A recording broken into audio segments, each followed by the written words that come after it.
Thursday night, former CNN host Don Lemon was arrested in Los Angeles for storming a church in Minnesota. In an indictment that was unsealed last night, a grand jury in Minneapolis approved charges accusing Lemon of eight others of conspiring to violate someone's constitutional rights and violating the freedom of access to clinic entrances, also known as the FACE Act. Lemon last night was released on his own recognizance and vowed to fight the charges.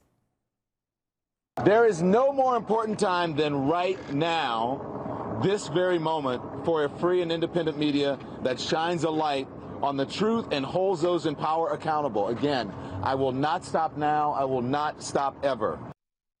Joining me now is former sheriff of Hennepin County, Minnesota, Richard Stanek, and former ICE agent Tim Miller. Gentlemen, great to have you this evening. So we heard from Lemon there. He is not standing down. The state of Minnesota, along with Minneapolis and St. Paul, sued DHS and federal immigration officials in an effort to block ICE operations. So let's start here. But today, a federal judge has denied Minnesota's request to immediately halt the ICE-led Operation Metro Surge.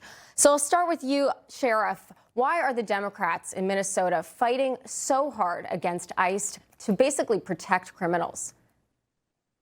Well, it's a great question because common sense would tell you that we all want safer streets, safer communities. So ICE has been helping us remove the criminals, the rapists, the murderers, the kidnappers, those that seek to do harm against the residents in Minnesota, Minneapolis, and across the rest of the country. It seems like a no-brainer. Don Lemon, I don't know.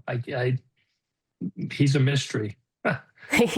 He certainly is a mystery, and we'll, of course, be watching how this case unfolds. But, Tim, you're a former ICE agent, and speaking of, President Trump tabbed border czar Tom Homan to oversee operations in Minnesota this week. But Homan announced that his presence doesn't change President Trump's mandate from the American people. Let's watch.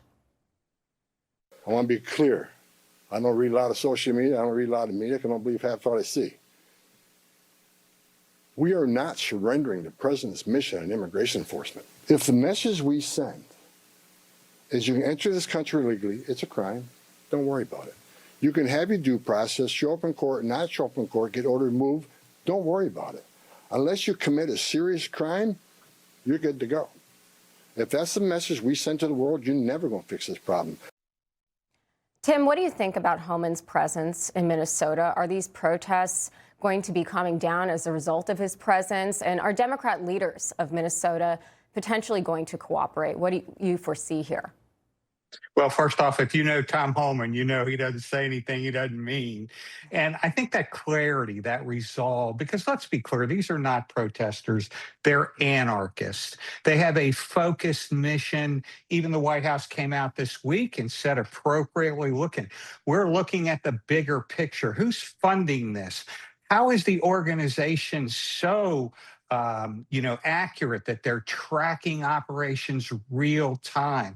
And just to be clear, that's a terrorist operation. When you are actively opposing lawful agents of the U.S. government from doing their job, and you're really going after the rule of law. And I think Tom Homan will bring a different but very focused intensity to this. Yeah, Tim, that leads me to my next question here. Tom Homan also says they are looking at the organization of these protests. Take a listen. About the organization and the funding of the attacks on ICE. I'm not going to answer a lot about that because I'm not going to show our hand, but they'll be held accountable. Justice is coming. Richard, do these protests in Minnesota look well organized and maybe like they're being funded? Well, they're very well organized. You look at the signs, they're all the same. They're high quality made. It's not something with, a black magic marker that you scrabble out in the garage. You look at some of the clothing and food items in the organization, the communications that they have, tracking down license plate, knowing where the agents are going and what their next move is. They are very well organized, unlike what we have seen before here in Minnesota. Remember, 5 years ago, we had protests after George Floyd. They're not even close, the organizational level back then to what they have today.